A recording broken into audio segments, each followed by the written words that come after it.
Assalamualaikum warahmatullahi wabarakatuh.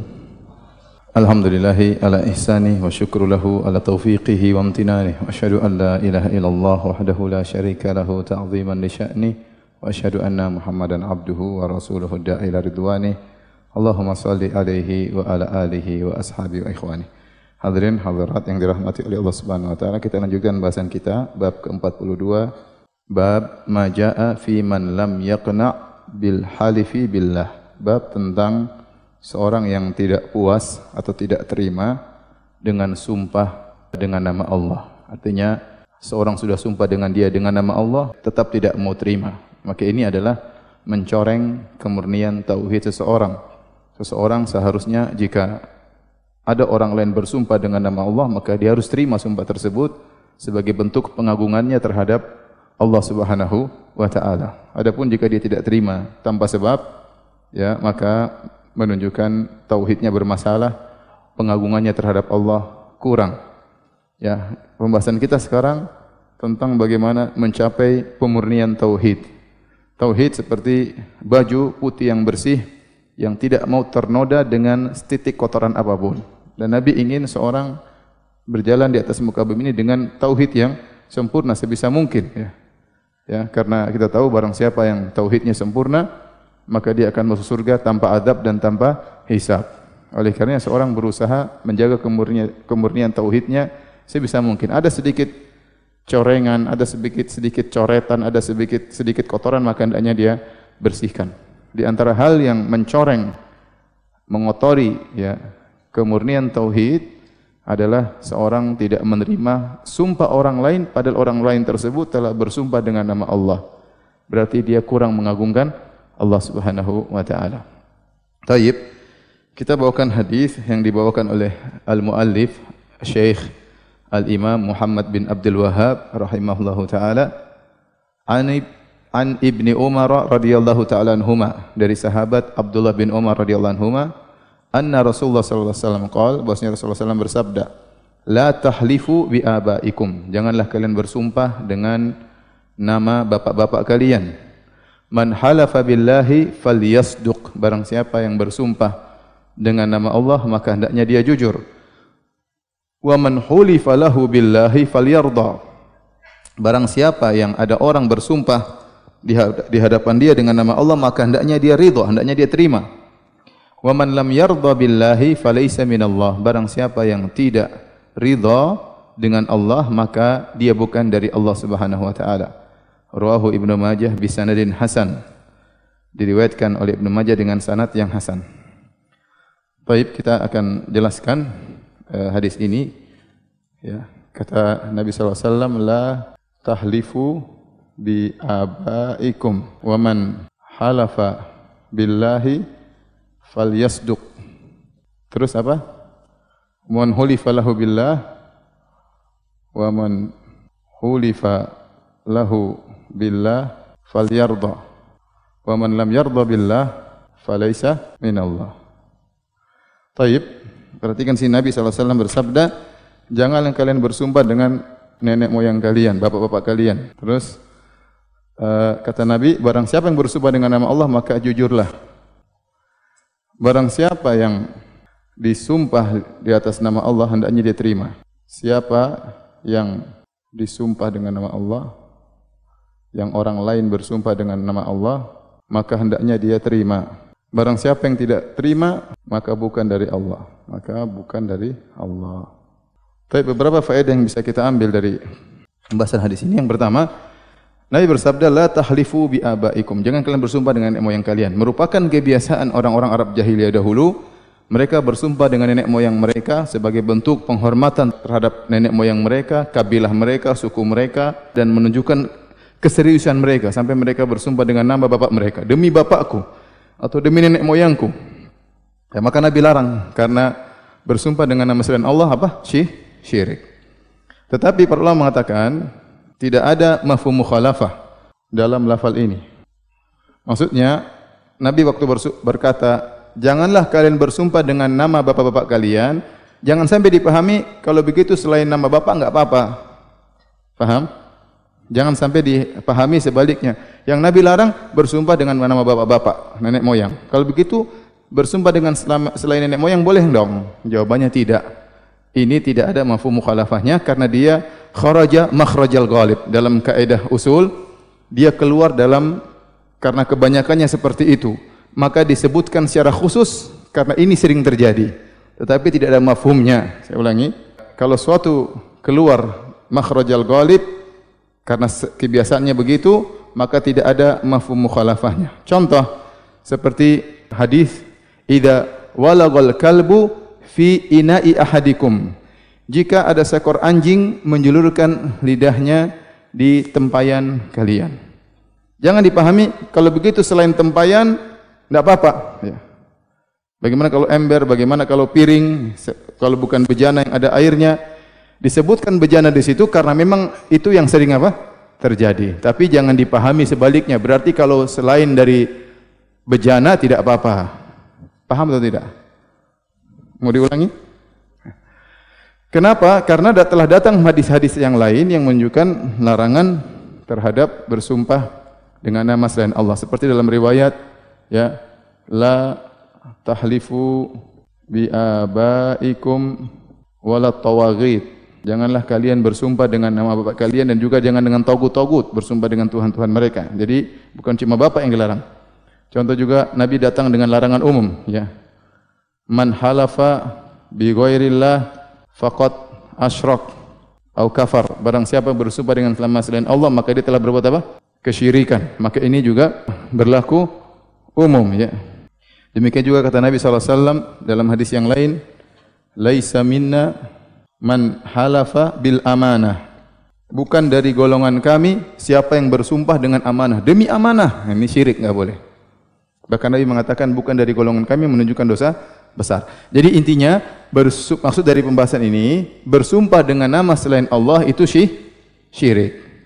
Disebutkannya tentang dilarang bersumpah dengan bapak-bapak karena ini sering terjadi di kalangan orang apa? Arab. Sehingga disebutkan penyebutannya secara khusus dan tidak ada mafhum mukhalafahnya. Masih paham? Baik. Kemudian Nabi SAW bersabda, man halafa billahi falyasduq. Barang siapa yang bersumpah dengan nama Allah maka hendaknya dia jujur. Karena kalau dia tidak jujur maka dia terjerumus dalam al-yamin al-ghamus. Ya.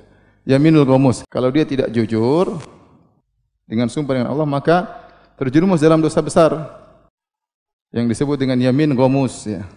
Ini dosa besar. Nabi SAW mengatakan al-kabair. Rasulullah sebutkan di antaranya yamin ghamus. Ini sumpah. Ini sumpah sengaja berdusta tapi disumpah dengan nama Allah. Entah untuk menang dalam pertikaian, dalam sidang, entah untuk mengambil sesuatu yang bukan haknya. Dia tahu dia bohong, tapi dia bilang demi Allah. Ini dosa besar. Dosa besar. Rasulullah sebutkan dosa besar di antaranya ini. Makanya Nabi ingatkan, barang siapa bersumpah dengan nama Allah, maka hendaknya dia apa? Jujur. Karena kalau dia tidak jujur, terjerumus dalam dosa besar. Kemudian Nabi SAW bersabda, "Man hulifa lahu billah falyardah." Ini jadi inti dari pembahasan kita. Ya, barang siapa yang ada orang lain bersumpah dengan nama dia, bersumpah di hadapannya dengan nama Allah, maka hendaknya dia terima. Kapan kondisi ini dia harus terima? Kapan kondisi ini? Kapan kondisi dia harus terima? Dia harus ridha. Ada dua kondisi disebutkan oleh para syurrah, para ulama yang mensyarah hadis ini. Yang pertama ketika dalam persengketaan di persidangan. Nabi SAW berkata, ya, al-bayyinah alal mudda'i, ya, wal yamin ala man ankar. Ada aturannya dalam persidangan. Orang yang membuat pernyataan yang menuduh dia harus punya bukti. Dan orang yang dituduh dia cukup mengingkari, tidak demi Allah saya tidak melakukan demikian. Misalnya si A menuduh si B telah mengambil haknya. Maka hakim berkata, si A, engkau menuduh si B mengambil hakmu, mana buktinya? Kalau kau enggak ada bukti, maka si B disuruh bersumpah, saya tidak mengambil. Kalau si B sudah bersumpah, maka si A harus terima. Kecuali dia punya apa? Bukti. Kalau dia tidak punya bukti, maka orang akan segera nuduh sembarangan. Ente nuduh harus punya bukti. Kalau enggak punya bukti, yang wajib bagi si B cuma bersumpah saya tidak mengambil. Maka dalam hadis kata Nabi SAW, syahidaka au yaminuhu al-bayyinatu alal mudda'i wal yaminu al-ma'nkar. Kata Nabi SAW, datangkan dua saksimu atas tuduhanmu, Kalau enggak, dia bersumpah. Enggak. Tatkala si B yang dituduh bersumpah, demi Allah saya tidak melakukannya, wajib bagi si A untuk apa? Terima. Dia enggak boleh. Ini enggak boleh. Dia enggak punya bukti, dia harus terima sumpah tersebut, dan ini keputusan apa? Hakim. Kalau dia bohong, urus ini dengan siapa? Allah. Tapi sebagai bentuk pengagungan terhadap Allah, maka si A harus menerima sumpah si B, karena dia tidak punya apa? Bukti. Paham? Yang kedua, jika yang bersumpah zahirnya orang muslim, zahirnya bukan pembohong, maka asalnya harus husnudzan kepadanya, berprasangka baik dengan membenarkan sumpahnya. Ya, dengan membenarkan sumpahnya. Kita ketemu orang, dia bilang, "Kau ambil barang?" "Enggak, demi Allah saya enggak ambil." Dia tidak pernah sebelumnya tukang dusta, dia tidak pernah penipu, ya dia orang muslim. Maka hukum asalnya kita berhusnudzan kepada dia, apalagi dia sudah bersumpah. Maka tidak boleh kita, ente enggak boleh. Kita mengagungkan Allah, dia sudah bersumpah dan dia asalnya orang yang baik. Oleh dalam Sahih Bukhari disebutkan, "Anna Isa bin Maryam ra'a rajulan yasriq." Kata Nabi SAW, sungguhnya Isa bin Maryam alaihissalam, Nabi Isa melihat seorang mencuri. Maka Nabi Isa faqala lahu, Nabi Isa tegur dia. Kata Nabi Isa, "Asaraqta? Apa kau mencuri?" Orang itu berkata, "Kalla wallahi alladzi la ilaha illahu." Demi Allah saya tidak mencuri. Demi Allah yang tidak ada yang berhak disembah selainnya, saya tidak mencuri. Padahal Nabi Isa lihat dia apa? Mengambil barang. Maka apa kata Nabi Isa alaihissalam? "Amantu billah wa kadzdzabtu ainayya." Kata Nabi Isa alaihissalam, "Amantu billah wa kadzdzabtu ainayya." Aku beriman kepada Allah, yaitu aku membenarkan sumpahnya. Aku membenarkan sumpahnya dan aku mendustakan mataku, kedua mataku. Dalam riwayat Muslim, wa kadzdzabtu nafsi, aku dustakan diriku. Nabi Isa alaihissalam dia adalah seorang yang sangat mengagungkan Allah. Sekarang kasusnya, dia lihat orang ambil barang orang lain. Maka Nabi Isa datang, "Kamu mencuri?" "Demi Allah enggak." Muskilahnya, repotnya dia bersumpah dengan nama Allah. Kata Nabi, "Saya sudah, aku beriman kepada Allah, aku dustakan mataku." Dianggap tidak mencuri. Tayyib. Kalau ada mencuri kita lihat, "Kamu mencuri?" "Oh enggak, demi Allah." "Ya sudah, sana pergi." Enggak. Enggak, kata para ulama, ini dibawakan kepada orang yang zahirnya apa? Baik. Kata para ulama, mungkin Nabi Isa memberi uzur kepada orang ini, meskipun dia melihat tangannya mengambil, ada banyak kemungkinan. Bisa jadi dia sudah diizinkan oleh pemiliknya, bisa jadi dia ambil untuk melihat-lihat, dia kembalikan lagi, ya. Masih banyak kemungkinan yang dilakukan orang ini, sehingga karena dia sudah bersumpah dengan nama Allah dan asalnya orang ini orang jujur, maka Nabi Isa terima dan dia dustakan matanya. Kenapa? Karena pengagungannya terhadap Allah Subhanahu wa taala. Paham? Adapun kalau tukang bohong jangan diterima. Adapun kalau terkenal tukang bohong, maka tidak wajib diterima sumpahnya. Adapun kalau tukang bohong, maka tidak wajib kita menerima apa? Sumpahnya. Ya. Tapi kalau orang asalnya seorang muslim, dia bersumpah, asalnya kita terima. Kita tidak pernah tahu dia sebelumnya berbohong dan tidak ada kabar berita sampai kepada kita dia tukang bohong. Maka hukum asalnya kita terima sumpahnya. Kata Nabi SAW, "Falyarda," maka terimalah. Yaqna, yaitu dia terima. Wa man lam yarda billah falaysa fillah, falaysa minallah. Barang siapa yang tidak ridha dengan sumpah tersebut, dia bukan bagian dari Allah. Kata para ulama, ibarah atau ungkapan bukan dari kami, laisa minna, laisa minallah, laisa minna, laisa minallah. Ini semuanya menunjukkan dosa besar. Ya, salah satu definisi dosa besar yang dipilih oleh para ulama, kalau ada ancaman bukan dari kami, bukan dari Allah, maka orang yang tidak ridha dengan orang yang bersumpah dengan nama Allah, padahal orangnya orang muslim, jujur, ya, dia bersumpah dengan Allah, dia tidak ridha, dia dosa besar. Kenapa? Karena orang ini sudah bersumpah dengan nama Allah Subhanahu wa taala. Anda masih tidak ridha terus mau bersumpah lagi dengan nama siapa? Ya, dengan nama Nyi Rokidul baru berterima, ya. Sebenarnya nama Allah sudah ente terima. Ente tidak terima, ente dosa besar. Tauhid Anda tercemar. Tauhid Anda tercoreng kalau tidak menerima orang bersumpah dengan nama Allah. Lakukanlah seperti Nabi Isa alaihissalam apa? Amantu billah wa kadzdzabtu aynaya. Saya beriman dengan Allah dan saya dustakan mata saya. Thayyib. Kata Syekh Muhammad bin Wahab rahimahullah, fihi masail, pada bab ini ada beberapa poin penting. Yang pertama, al-ula an-nahyu anil halifi bil aba. Larangan untuk bersumpah dengan menyebutkan nenek moyang atau bapak. As-saniyatu, yang kedua, al-amru lil mahlufi lahu billah an yardha. Perintah agar orang yang terjadi sumpah di depannya dengan nama Allah, dia harus menerima sumpah tersebut.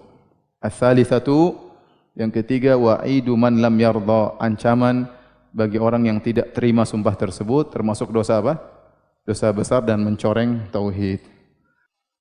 Bab berikutnya, bab tentang perkataan orang, perkataan atas kehendak Allah dan kehendakmu dan atas kehendakmu. Apa hukum mengucapkan demikian? Sudah kita bahas pada bab sebelumnya tentang bab fala taj'alu lillahi andada, janganlah kalian mengambil tandingan-tandingan bagi Allah. Sudah kita sebutkan berbagai macam bentuk mengambil tandingan bagi Allah, di antaranya perkataan seorang masyaallahu wa syi'ta, atas kehendak Allah dan kehendakmu. Sebelum saya bahas, saya akan ambil kesimpulan yang terbaik. Kesimpulan ya. Ada 3 tingkatan.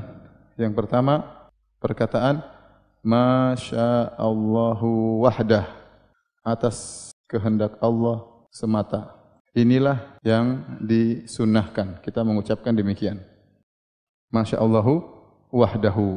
Yang kedua, kita mengatakan masyaallahu summa syi'ta. Yang artinya atas kehendak Allah, lalu atau kemudian atas kehendakmu. Maka ini ada kata kemudian, ya. Maka ini hukumnya dibolehkan, namun tidak dianjurkan, tidak disunnahkan. Yang ketiga, perkataan orang masyaallahu wa syi'ta, atas kehendak Allah dan kehendakmu. Maka kata dan ini, ya, kata dan, ya, ini adalah syirik. Karena kata dan menunjukkan kesamaan. Menunjukkan apa? Kesamaan. Ini tingkatannya. Ini yang sedang kita bahas, poin ketiga ini yang tidak boleh. Inilah syirik kecil, syirik lafal. Maka seorang tidak boleh mengatakan masyaallahu wa syi'ta, atas kehendak Allah dan kehendakmu. Ya. Karena menggunakan kata apa? Dan. Tapi kalau menggunakan kata kemudian enggak ada masalah. Ya. Menggunakan kata kemudian tidak jadi masalah. Taib. Kita bahas hadis yang pertama. An Qutailata anna Yahudiyan atan Nabiy sallallahu alaihi wasallam. Dari Qutailah, bahwasanya ada seorang Yahudi datang kepada Nabi sallallahu alaihi wasallam. Faqala, kemudian Yahudi itu berkata, innakum tunaddiduna, sungguhnya kalian telah mengambil tandingan-tandingan, yaitu berbuat kesyirikan. Jadi Yahudi ini dia musyrik, dia nuduh kaum muslimin musyrikin. Saya ulangi, ini Yahudi musyrik atau bukan? Musyrik. Innal ladzina kafaru min ahlil kitabi wal musyrikin. Mereka musyrik, kafir. Ya. Kaum musyrikin ada 2, musyrikin ahlul kitab sama musyrikin penyembah berhala. Tetapi Yahudi ini tahu bahwasanya kaum muslimin, para sahabat masih melakukan kesyirikan. Makanya Yahudi ini datang kepada Nabi dan dia mengatakan, innakum tunaddiduna wa innakum tusyrikun. Sungguhnya kalian telah mengambil tandingan-tandingan bagi Allah, dan sungguhnya kalian kaum muslimin telah berbuat kesyirikan. Taqulun, kalian berkata, masyaallahu wa syi'ta, atas kehendak Allah dan kehendak engkau wahai Muhammad. Wa taquluna wal ka'bati, dan kalian juga bersumpah dengan Ka'bah, demi Ka'bah. Nabi ditegur oleh siapa ya? Yahudi. Fa amarahumun nabiyyu sallallahu alaihi wasallam idza aradu an yahlifu an yaqulu wa rabbil Ka'bah wa yaquluna masyaallahu tsumma syi'ta. Maka Nabi sallallahu alaihi wasallam memerintahkan kepada para sahabat, kalau mereka hendak bersumpah, hendaknya mereka berkata wa rabbil Ka'bah, demi Tuhannya Ka'bah. Jangan bilang wal Ka'bati, jangan bilang demi Ka'bah, tapi mengatakan wa rabbil apa? Ka'bah. Ya, demi apa? Demi Tuhannya Ka'bah. Maka kalau kita ada sumpah demi siapa, kita ganti demi Tuhannya. Tidak boleh kita mengatakan demi Rasulullah, enggak boleh. Itu syirik. Kita bilang demi Tuhannya siapa? Rasulullah. Tidak boleh kita bilang demi bumi pertiwi, enggak boleh. Kita bilang demi pemilik bumi pertiwi, demi Tuhannya bumi pertiwi. Ya, paham? Tidak boleh kita bilang ya demi sesuatu kecuali kita perbaiki lafalnya, kita mengatakan demi Tuhannya ya. Jadi Nabi waktu melarang Nabi kasih solusi. Solusinya bagaimana? Jangan bilang wal Ka'bati, jangan bilang demi Ka'bah, tapi solusinya mengucapkan demi Tuhannya Ka'bah. Kemudian Nabi juga mengatakan hendaknya mereka berkata masya Allahu thumma syi'ta. Atas kehendak Allah, kemudian kehendakmu wahai Muhammad. Baik. Sini ada pembahasan penting ya, pembahasan penting. Di sini Nabi mengatakan atau Nabi menyuruh mereka, Nabi SAW menyuruh mereka untuk berkata ma sya Allahu thumma syi'ta. Ya. Atas kehendak Allah, kemudian atas kehendakmu. Perhatikan di sini, pada pembahasan ini, ya, pada lafal ini yang Nabi bolehkan. Ini hukumnya apa, boleh. Kenapa saya tidak mengatakan sunnah? Karena nanti akan datang hadis-hadis berikutnya Nabi menyuruh untuk mengatakan masya Allahu wahdah. Tapi mengucapkan ini boleh. Ini yang dibolehkan oleh Nabi SAW. Pada pernyataan ini ada bantahan terhadap Qadariyah dan Jabriyah. Qadariyah dan Jabriyah diantaranya Asy'ariyah. Baik. Sisi bantahan pertama, bantahan terhadap Qadariyah, Jabriyah atau Jabriyah. Baik, hadirin dan hadirat Allah Subhanahu wa taala, apa itu Jabriyah, apa itu Qadariyah? Jabriyah mereka menolak kudrah seseorang. Mereka menolak kudrah hamba. Kata mereka tidak ada hamba tidak memiliki kudrah. Sehingga gerakan hamba di alam semesta ini semuanya terpaksa. Sehingga gerakan aktivitas hamba semuanya terpaksa di luar kehendaknya. Di luar kehendaknya. Ibarat buluh yang tertiup angin. Dia tidak bisa berbuat apa-apa. Sudah ditiup angin kanan kiri, dia menganggap kita di dunia ini semuanya diatur oleh Allah dan kita tidak punya kudrah ya. Seperti orang yang gemetar tidak bisa berbuat apa-apa. Semuanya gerakan terpaksa, maka dikatakan Jabriyah. Jabriyah itu dipaksa. Artinya apa? Terpaksa. Paham? Kita bantah karena di sini Nabi menetapkan ada kehendak. Atas kehendak Allah, kemudian kehendakmu. Berarti manusia punya kehendak atau tidak? Punya kehendak. Dan kita Ahlussunnah wal Jamaah meyakini hal ini. Kita punya kehendak. Kita sekarang punya pilihan. Mau ngaji, ya ngaji, enggak ya? Enggak. Saya mau berdiri, saya berdiri. Saya mau duduk, saya duduk. Saya tidak terbawa sendiri begini enggak. Ya. Saya jalan dengan kesukaan saya mau duduk, saya duduk biasa. Mau berdiri, berdiri. Saya tidak terpaksa untuk apa? Duduk. Tidak ada yang maksa saya. Saya punya kehendak dan saya bisa milih. Iya atau tidak? Maka ini membantah Jabriyah. Sekaligus membantah orang Asy'ariyah yang mereka punya akidah namanya Al-Kasbul Asy'ari. Ini sudah pernah kita bahas di awal-awal pengajian kita. Abul Hasan Al-Asy'ari mengatakan atau Asy'ariyah mengatakan hamba punya kudrah tapi ghairu mu'athirah. Punya kudrah, kemampuan tapi tidak punya pengaruh. Semua yang terjadi tidak ada pengaruhnya, tidak ada sebab menimbulkan akibat. Yang ada tanda munculnya akibat, tapi tidak ada sebab. Contohnya kata mereka bahwasanya pisau yang digunakan untuk motong roti bukan pisau yang motong roti, tapi yang motong roti adalah siapa? Allah. Pisau tidak punya kemampuan untuk memotong. Dia punya kemampuan untuk memotong tapi tidak punya pengaruh. Bingung kan? Saya ulangi. Pisau, jadi kata mereka, pisau tatkala kita gerakkan bukan pisau yang motong roti, tetapi Allah ciptakan roti tersebut terbelah dengan tanda pisau yang digerakkan. Kata mereka, Allah yang membelah roti tersebut bukan pisaunya, tapi terjadinya terbelahnya roti tersebut tatkala pisau digerakkan. Paham? Bingung atau tidak? Bingung ya. Kalau lu sunnah gampang, ya pisau punya kemampuan untuk memotong, punya. Ya. Meskipun semuanya dengan takdir Allah, tapi pisau punya kemampuan enggak? Punya kemampuan. Api punya kemampuan bakar atau tidak? Kata mereka, api tidak bisa membakar. Tetapi terjadi kebakaran ditandai dengan munculnya apa? Api. Jadi api tidak punya kemampuan untuk membakar. Ini di antara hal yang ditertawakan oleh para uqala, orang-orang selain Asy'ariyah mentertawakan hal ini. Kata mereka di antara 3 hal yang tidak masuk akal, di antaranya Tafratun Nazzam, Al-Kasbul Asy'ari dan hal Abi Hashim. Ini 3 perkara. Yang satu aja antum sudah bingung, apalagi yang 2-nya. Ini sudah tidak masuk akal. Jadi, kenapa mereka berpendapat demikian? Karena mereka ingin mengatakan semua yang terjadi hanya Allah yang Maha Kuasa. Tidak boleh ada yang berkuasa di dalam alam semesta ini. Oleh karenanya manusia memang punya kemampuan tapi tidak punya pengaruh. Karena kalau kau bilang manusia punya kekuatan yang berpengaruh, kau syirik. Kalau kau bilang pisau yang potong, kau syirik. Kalau kau bilang api yang membakar, itu musyrik. Subhanallah, repot. Maka kita bilang ini bantahan. Nabi menetapkan kehendak orang. Kehendak Allah ada, kehendak orang juga ada.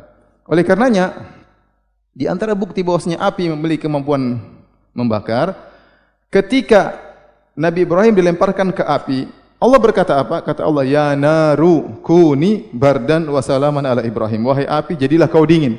Seandainya Allah tidak perintahkan, apinya membakar atau tidak? Membakar. Seandainya Allah tidak perintahkan api untuk dingin, apinya membakar atau tidak? Membakar. Berarti api punya kemampuan untuk membakar dengan izin Allah Subhanahu wa taala. Jadi ini membantah Jabriyah bahwasanya hamba juga punya apa? Kehendak. Tetapi ini juga membantah Qadariyah. Qadariyah sebaliknya, mereka meyakini bahwa manusia punya kehendak yang merdeka, tidak di bawah kehendak Allah. Ini lawan daripada Jabriyah. Mereka kenapa? Mereka ingin lari dari masalah karena mereka tidak masuk akal. Kalau semua di bawah kehendak Allah, kemudian hamba melakukan, hamba berdosa, ya berarti kenapa Allah mengazab? Karena semua terjadi atas kehendak Allah Subhanahu wa taala. Karena logika mereka tersebut, mereka menolak kehendak manusia di bawah naungan kehendak Allah. Mereka menolak. Kata mereka manusia menciptakan perbuatan mereka sendiri di luar kehendak apa? Allah. Ini syubhatnya orang Qadariyah. Nanti kita akan bahas insyaallah pada masalah takdir pada bab-bab selanjutnya. Tapi saya ingin bantah secara singkat bahwasanya yang benar manusia punya kehendak, Allah juga punya kehendak. Kita merasakan kita punya kehendak, tapi kita tahu persis kehendak kita di bawah kehendak apa?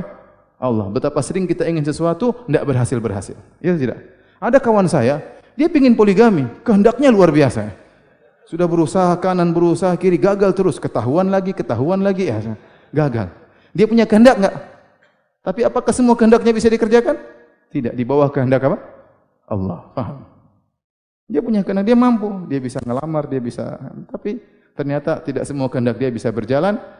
Maka Allah mengatakan dalam Al-Quran, "Wa ma tasyauna illa ayyasha Allahu rabbul alamin." Tidaklah kalian berkehendak kecuali di bawah kehendak siapa? Allah. Tapi kita punya kehendak enggak? Tapi enggak mungkin kehendak kita keluar dari kehendak Allah. Kalau Allah tidak mau, tidak jadi. Kalau Allah mau, Allah izinkan. Pepatah atau perkataan orang-orang Arab. Kalau kita di Madinah dia mengatakan, "Anta turid wa ana urid, wallahu yaf'alu ma yurid." Kata dia, engkau pingin, saya juga pingin. Tapi Allah yang melakukan apa yang dia pingin. Bukan mauan kita. Kita punya kehendak, Anda punya kehendak.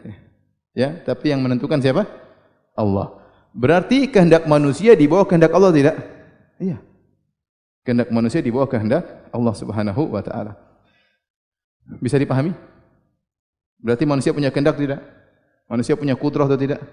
Tapi di bawah kehendak dan kekuasaan Allah Subhanahu wa taala. Kata Allah Subhanahu wa taala, "Wa ma tasyauna illa ayyasha Allahu rabbul alamin." Dari sini di antara penyimpangan masalah takdir, sebagian dai terjerumus dalam pemahaman Qadariyah. Qadariyah ada 2. Qadariyah ada 2. Ada namanya Qadariyah gulatul Qadariyah, yaitu ekstrim. Ada Qadariyah yang biasa, yang tidak ekstrim. Yang ekstrim ini yang mana? Yang mengingkari ilmu Allah yang azali, ilmu Allah yang azali. Mereka bilang al-amru unuf. Allah tidak tahu setelah terjadi baru Allah tahu. Allah tidak tahu masa depan setelah terjadi baru Allah apa? Tahu. Dan ini muncul di zaman Ibnu Umar sebagaimana Qadariyah yang pertama namanya Ma'bad al-Juhani. Nanti insyaallah kita jelaskan detail. Saya ingin jelaskan secara singkat saja. Jadi mereka mengatakan al-amru unuf, semua perkara Allah baru tahu setelah apa? Terjadi. Faham? Ini kafir. Ini hukumnya apa? Kafir. Kata mereka al-amru unuf, yaitu Allah hanya tahu setelah apa? Setelah terjadi. Qadariyah yang kedua yang tidak ekstrim, mereka menetapkan ilmu Allah yang azali, tapi mereka mengingkari bahwa Allah menciptakan hamba beserta perbuatannya. Kata mereka, hamba hanya menciptakan perbuatan dia sendiri. Allah tidak punya campur tangan. Ibarat Allah ciptakan robot, Allah biarkan robot itu berjalan. Sehingga di antara mereka ada yang bikin pembagian. Kata mereka, takdir ada dua. Takdir yang tidak bisa dirubah-rubah, atau takdir yang dari sananya, ya, takdir terpaksa. Ada namanya takdir ikhtiari, takdir pilihan. Mereka bagi takdir menjadi dua. Takdir terpaksa dengan takdir apa? Pilihan. Takdir terpaksa maksudnya seperti warna rambut, hidung pesek atau mancung, ya, misalnya suku apa, itu sudah tinggal terima. Tapi kata mereka namanya takdir pilihan, itu hamba yang memilih, hamba yang berbuat. Nah, apa fungsi Allah? Allah hanya mengetahui. Allah dengan keluasan ilmunya mengetahui si fulan akan melakukan demikian, akan melakukan demikian. Ini akidahnya Qadariyah. Ahlus Sunnah tidak. Ahlus Sunnah meyakini Allah ikut campur dalam apa yang jadi mereka lakukan. Mereka mengatakan Allah hanya mengetahui. Ibarat misalnya, kata mereka, seperti seorang guru punya murid 10. Guru tersebut tidak ikut campur dalam keberhasilan murid-murid tadi, tapi guru itu tahu setelah dia ngajari, dia tahu, oh si A ranking 1, oh si C tidak lulus. Dia tahu, dia perkirakan akan terjadi demikian, dan ternyata terjadi. Inilah pemahaman Qadariyah, karena hanya membatasi Allah sekedar mengetahui. Padahal tidak, semua yang terjadi dalam semesta ini atas kehendak siapa? Allah. Iblis hidup kehendak siapa? Allah. Allah takdirkan iblis masuk neraka, kehendak siapa? Allah. Iblis punya kehendak, tapi kehendak dia dibawa kehendak Allah. Maka hati-hati kalau ada yang bagi-bagi takdir seperti itu, pemahaman apa? Qadariyah. Ya mungkin dia tidak ngerti, tapi itu pemahaman Qadariyah. Ya. Jadi tatkala kita menjelaskan pernyataan Nabi SAW ini, kita bantah juga Qadariyah yang menyatakan bahwasanya ya manusia punya kehendak merdeka, tidak di bawah kehendak Allah. Allah hanya sekedar mengetahui. Allah hanya sekedar mengetahui. Ini tidak benar. Semua sudah ditakdirkan. Ya, malaikat datang, Allah takdirkan ini di neraka, ini di surga. Allah ciptakan surga, Allah ciptakan neraka. Allah ciptakan pengisinya. Penghuninya Allah ciptakan buat surga, Allah ciptakan penghuninya buat apa? Neraka. Tetapi siapa penghuni surga, siapa penghuni neraka, itu rahasia siapa? Allah. Kita masuk surga, masuk neraka, enggak ada yang tahu. Itu semua rahasia Allah. Makanya masalah takdir memang butuh ketundukan akal. Kalau orang pakai akal-akal, dia akan terjerumus kalau bukan kepada Jabariyah, kepada apa? Qadariyah. Ya. Paham? Paham tidak? InsyaAllah nanti kita bahas lebih detail pada saatnya, insyaAllah ta'ala. Taib. Yang mereka namakan takdir mutlak sama takdir ikhtiari. Enggak ada istilah seperti itu, istilah buat-buatan orang sendiri. Taib. Kita lanjutkan. Ya. Ikhwan, saya sampaikan sama antum kalau belajar, cari dai yang benar-benar paham tentang apa? Akidah, ya. Karena rawan masalah akidah ini, harus orang yang paham. Kalau tidak akan terjadi penyimpangan, ya. Terjadi penyimpangan, terkadang sudah masuk di benak antum, sudah jadi syubhat, susah untuk antum hapuskan lagi. Ya. Maka seorang, sebagaimana kata Ibnu Sirin, inna hadzal ilma dinun fanzuru amman ta'khuduna dinakum. Bahwasanya agama adalah, ilmu adalah agama, ambillah dari mana kalian mengambil apa? Agama kalian. Jangan hanya sekedar enak omongannya, jangan hanya sekedar orasinya. Enggak, ilmunya harus jelas, ya. Ilmunya harus jelas, ya. Kalau seorang sekali salah, dua kali salah, itu semua orang salah. Tapi kalau salah selalu, salah, ya sudah. Jangan ngambil ilmu dari orang seperti itu, ya. Karena nanti akhirnya antum harus apa namanya? Harus koreksi terus, ya. Harus koreksi terus. Tapi kita lanjutkan. Walahu aidan dari Ibnu Abbas radhiyallahu taala anhu, dari sahabat Ibnu Abbas dalam Sunan Nasa'i atau Sunan Al-Kubra, Nasa'i dan juga Imam Ahmad dan yang lainnya, dari Ibnu Abbas radhiyallahu anhuma, anna rajulan qala lin Nabi sallallahu alaihi wasallam. Ada seorang lelaki berkata kepada Nabi, "Masya Allah wa syi'ta." Atas kehendak Allah dan kehendakmu, pakai dan. Qala, maka Nabi pun marah, Nabi tegur, "Aja'altani lillahi niddan?" Kau ingin menjadikan aku tandingan bagi Allah? Bal masya Allahu wahdah. Maka hendaknya kau berkata atas kehendak Allah semata. Paham? Di sini kita tidak ragu para sahabat sangat mencintai Nabi sallallahu alaihi wasallam. Mereka rela mengorbankan jiwa, harta mereka, raga mereka untuk Nabi. Bahkan mereka lebih cinta kepada Nabi daripada orang tua mereka, daripada kerabat mereka, dari diri mereka sendiri. Mereka sangat cinta kepada Nabi. Ya, dan mereka sangat mengagungkan Nabi. Tetapi terkadang mereka pengagungannya salah seperti ini dan Nabi koreksi. Saking mengagungkan Nabi, mereka mengatakan karena kehendak Allah dan kehendak engkau wahai Muhammad. Maka Nabi mengatakan salah. Kau jadikan aku tandingan Allah. Nabi tegur. Jadi tidak semua karena kita cinta kepada Nabi, kita mengagungkan Nabi, akhirnya kita sembarang mengungkapkan. Enggak boleh. Ya, kalau kita salah mengungkapkan, ini sahabat ditegur. Sahabat tidak meyakini Nabi menciptakan alam semesta bersama Allah. Sahabat tidak meyakini Nabi ikut mengatur alam semesta bersama Allah, bahwasanya semua yang terjadi atas kehendak Allah, kehendak Muhammad. Sahabat tidak ada yang berpikiran demikian. Hanya sekedar karena mereka mengagungkan Nabi, mereka ungkapkan dengan kata-kata yang terkadang berlebihan. Tapi Nabi tegur. Ya, dan itu perkataan syirik kecil, syirik lafal. Maka Nabi mengatakan, katakanlah atas kehendak Allah semata. Maka tidak boleh seorang karena kagum sama Nabi sallallahu alaihi wasallam kemudian dia memuji Nabi seenaknya saja. Kalau mengatakan karena kehendak Allah dan kehendak Nabi saja ini sudah syirik, Nabi tegur, Nabi marah. Bagaimana lagi dengan kata-kata yang lebih daripada itu, ya. Kemudian datang kuburan Nabi minta kepada Nabi sallallahu alaihi wasallam, ya. Atau seperti perkataan seorang penyair, ya.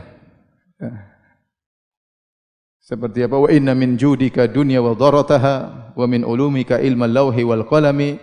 Ya Rasulullah, di antara kedermawananmu adalah dunia dan akhirat. Bayangkan, di antara kedermawanan Nabi dunia dan akhirat. Ada ulama yang bantah, ma taraka syai'an lillah. Kalau gitu yang dari Allah yang mana? Kalau dunia dan akhirat semua dari Nabi, yang dari Allah yang mana? Wa min ulumika ilmal lauhi wal qalami, di antara ilmumu adalah ilmu lauhil mahfuz. Ini enggak benar, Nabi tidak tahu ilmu gaib, ya. Seperti mereka meriwayatkan hadis palsu, laulaka ma khalaqtul aflak. Ya Rasulullah, kalau bukan karena engkau, aku tidak akan menciptakan alam semesta ini. Subhanallah. Padahal Allah ciptakan alam semesta untuk bertauhid kepada Allah. Wa ma khalaqtul jinna wal insa illa liya'budun. Tidak aku ciptakan jin dan manusia kecuali untuk menyembah aku. Kemudian ada hadis palsu, kalau bukan karena engkau, aku tidak ciptakan alam semesta. Alam semesta kita semua diciptakan untuk Muhammad. Enggak benar ini. Enggak benar. Seperti saya dengar khutbah Jumat, subhanallah, baru-baru ada khutbah Jumat saya hadir. Saya hampir berdiri mau teriak. Tapi saya lihat-lihat, waduh nanti rame. Dia bilang lagi, Rasulullah ciptakan nur Muhammad. Nur Muhammad dari nur Allah. Syirik ini, bayangkan. Nur Allah berarti zat Muhammad dari zat Allah. Dia tidak sengaja, itu kesyirikan. Nur Muhammad tercipta dari nur apa? Allah. Ya akhi, bagaimana ente mengatakan nur Allah menciptakan nur Muhammad? Seakan-akan Muhammad bagian dari zat Allah. Ini berlebihan cinta kepada Nabi tapi berlebihan. Apa kata para sahabat? Anas bin Malik radhiyallahu taala anhu, "Ma kana ahadun ahabba ilaihi min Rasulillah sallallahu alaihi wasallam, wa kanu idza ra'awhu lam yakumu lima ya'lamuna min karahiyatihi lidzalik." Adalah orang yang paling dicintai oleh para sahabat adalah Nabi sallallahu alaihi wasallam. Tetapi kalau mereka melihat Nabi datang, mereka tidak berdiri dalam rangka menghormati Nabi lewat. Kenapa? Lima ya'lamuna min karahiyatihi lidzalik, karena mereka tahu Nabi tidak suka akan hal tersebut. Anas ingin mengatakan, para sahabat sangat cinta kepada Nabi sallallahu alaihi wasallam, tapi kalau mereka ingin ungkapkan kecintaan mereka, mereka timbang dengan syariat. Ini boleh atau tidak? Ternyata Nabi tidak suka. Bagaimana lagi dengan sebagian orang yang melakukan maulid, kemudian meyakini Nabi hadir, kemudian berdiri menyambut kedatangan apa? Nabi. Nabi tidak ada yang datang. Ini diingkari oleh Imam Syaukani rahimahullahu taala. Imam Syaukani punya buku judulnya tentang Hukmul Maulid. Ya. Dia menjelaskan, terus dia jelaskan bahwasanya di antara kemungkaran dalam Maulid Nabi meyakini Nabi hadir dalam acara tersebut. Kemudian datang sini, selamat datang tamu-tamu Rasulullah, selamat datang tamu Rasulullah. Kemudian kalau mereka berdiri dengan rebana-rebana, Nabi lagi datang. Ya subhanallah. Nabi masih hidup saja kita enggak boleh berdiri seperti itu. Nabi masih hidup saja kita siap gerak. Nabi tidak suka, apalagi nggak ada yang datang, paham? Terkadang maulidnya bersamaan, 5 tempat sekalian, berarti Nabi bagi 5 semuanya datang. Suatu yang khurafat. Ya. Mereka bilang Nabi mampu, iya sekedar mau mampu. Kalau Allah kasih kemampuan, iya, tapi mana dalilnya? Mana dalilnya Nabi datang? Sampai ada yang mengatakan Nabi keluar dari kuburan lagi jenguk syekh siapa? Subhanallah. Seperti dia yang tersebar di YouTube, ada seorang datang ke Indonesia, Habib siapa? Dia cerita dulu si fulan datang ke kuburan mau jenguk Nabi SAW, masuk kota Madinah. Tiba-tiba Fatimah menegurnya, ente mau kemana? Mau jenguk Rasulullah. Bapakku lagi pergi ke fulan, kuburan lagi kosong. Orang, ya kita cinta kepada Nabi SAW. Tapi bukan begitu cara mengungkapkan cinta kepada Nabi SAW. Dia bikin khurafat-khurafat, ya. Tidak benar. Nabi dibilang Masya Allah wa syi'ta, karena kehendak Allah dan kehendakmu. Nabi marah. Bagaimana lagi mengatakan dunia dan akhirat milikmu? Ya akhi, ini melampaui batas. Kemudian syair tersebut dibaca dalam acara maulid. Ente maulid terserah ente, tapi jangan berlebihan dalam acara tersebut. Ustaz, ada ulama yang membolehkan? Ya boleh, tapi lihat bagaimana mereka membolehkan. Ulama Syafi'i membolehkan dengan aturan tertentu, membaca sirah Nabi SAW, ya, memberi makan kepada fakir miskin bagi yang membolehkan. Ya. Yang benar semuanya tidak boleh karena itu bid'ah. Tapi kita bilang ada pendapat ulama yang membolehkan, benar. Ulama Syafi'iyah membolehkan, tapi bukan dengan cara seperti itu. Bukan dengan cara seperti itu. Jadi kadang-kadang mereka mengatakan harus toleransi, tapi mereka sendiri tidak toleransi. Kita tahu masalah maulid, ulama khilaf. Ulama ada yang membid'ahkan, ada ulama yang mengatakan boleh, seperti ulama Syafi'iyah yang belakangan. Tapi kalau saya pilih ulama yang mengatakan bid'ah, apakah saya salah? Ya sudah, ente mau bilang itu sunnah terserah ente, tapi saya pilih yang bid'ah. Harusnya ente toleransi sama saya juga, ya. Yang saya berhak untuk mengatakan itu apa? Bid'ah misalnya. Ada ulamanya banyak. Ya. Apalagi di zaman Nabi SAW tidak dikerjakan, di zaman Abu Bakar dan Umar tidak dikerjakan, di zaman Qurun Mufaddalah, sahabat, tabi'in, tabi'in, tidak seorang pun melaksanakan maulid Nabi SAW. Kalau mereka mengatakan kami ulama banyak yang melaksanakan maulid, kita bilang kami juga banyak yang tidak maulid, ya.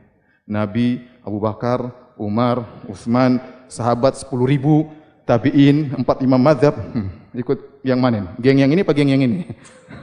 Ya kita bukan masalah banyak-banyakan, ya paham?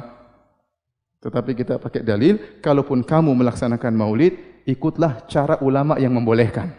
Bukan dengan meyakini Nabi apa? Datang, bukan dengan membacakan syair-syair yang berlebihan kepada Rasulullah SAW.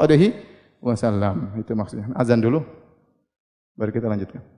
Baik, hadirin hadirat, kita lanjutkan hadis berikutnya. Wali bin Majah, dari Ibnu Majah dalam sunannya, anit Tufail akhi Aisyah li ummiha, dari sahabat Tufail yang merupakan saudaranya Aisyah seibu. Itu ibu mereka berdua namanya Ummu Ruman. Ya, Ummu Ruman. Ummu Ruman pernah punya suami yang lain, anaknya Tufail. Kemudian Ummu Ruman nikah dengan Abu Bakar, anaknya Aisyah radhiyallahu taala anha. Sehingga Tufail dan Aisyah saudara seibu lain bapak. Kata Tufail, "Ra'aitu ka'anni ataitu ala nafar minal yahud." Aku bermimpi, dalam mimpi seakan-akan aku mendatangi sekelompok orang Yahudi. Qultu, aku berkata, "Innakum la antumul qaumu laula annakum taqulun Uzairun ibnullah." Sungguh kalian adalah kaum yang baik, kaum yang hebat, hanya saja kalian berkata Uzair anak Allah. Hanya saja kalian syirik. Ternyata dalam mimpiku itu orang-orang Yahudi bantah saya. Qalu, orang Yahudi berkata, "Wa innakum la antumul qaumu laula annakum taquluna ma syaa Allah wa syaa Muhammad." Kalian juga adalah umat yang baik, hanya saja kalian mengatakan atas kehendak Allah dan kehendak Muhammad. Ya.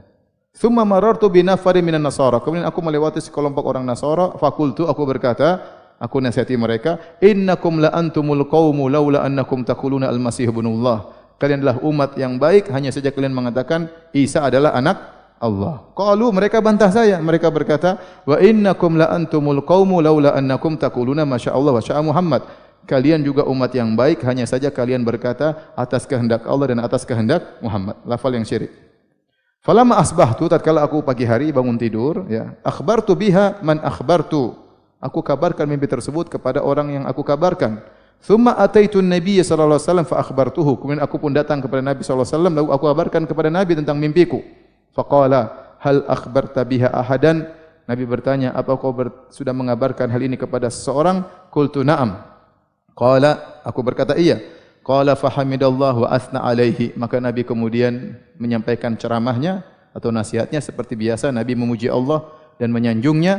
Thumma qala, kemudian Nabi berkata, amma ba'du. Kemudian daripada itu, fa inna Tufailan ra'a ru'ya wa akhbara biha man akhbara minkum. Sungguhnya Tufail telah melihat suatu mimpi dan dia telah mengabarkan mimpi tersebut kepada sebagian dari kalian. Wa innakum qultum kalimatan, dan sungguh kalian telah mengucapkan suatu pernyataan, yaitu tadi Masya Allah wa Syah Muhammad, kana yamna'uni kada wa kada. Aku tidak menegur karena ada sesuatu. Dalam sebagian riwayat Nabi malu untuk menegur. An anhakum anha, ada sesuatu yang menghalangi untuk menegur kalian. Fala taqulu, maka janganlah kalian berkata Masya Allah wa Syah Muhammad, atas kehendak Allah dan kehendak Muhammad.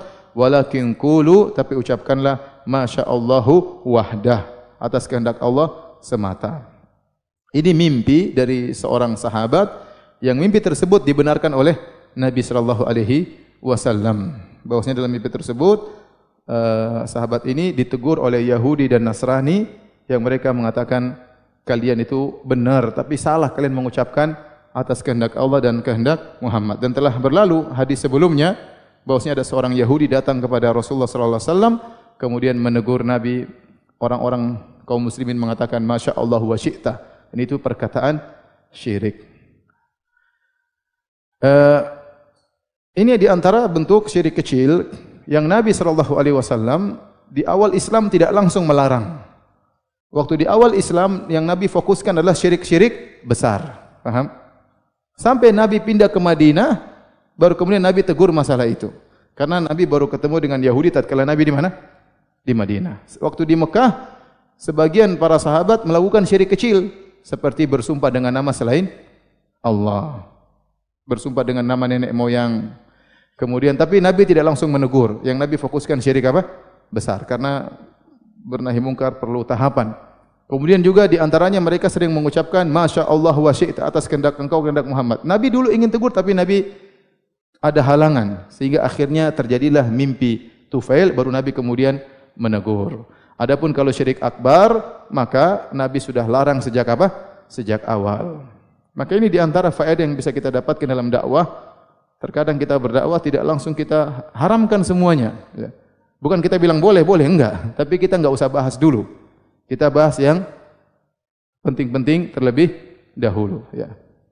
Ini yang berbahaya, ini kekafiran. Kita tegur yang itu dulu. Mungkin dia punya maksiat yang lain.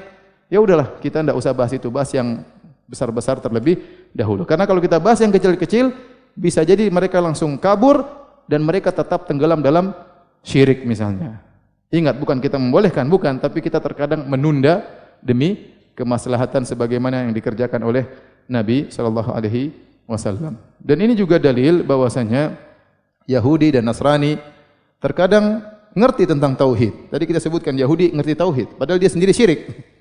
Tapi kenapa? Karena dia cari-cari kesalahan. Orang terkadang kalau cari-cari kesalahan jeli melihatnya. Ya. Namun kejelian tersebut karena hasad tersebut terkadang bermanfaat bagi kita. Misalnya ada orang hasad sama antum. Dia tuh begini. Kita enggak lihat, teman-teman enggak ada yang lihat, tapi dia bisa lihat kekurangan kita. Ya udah kita terima aja. Masya Allah, gara-gara dia hasad, dia tahu kekurangan saya. Ya kita terima kekurangan tersebut, teguran tersebut untuk kita perbaiki. Ya.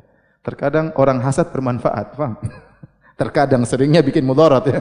Terkadang karena hasadnya, kejeliannya, dia bisa melihat sesuatu yang tidak kita lihat. Ya. Karena pandangan dia selalu mencari apa? Kesalahan. Ya. Ya.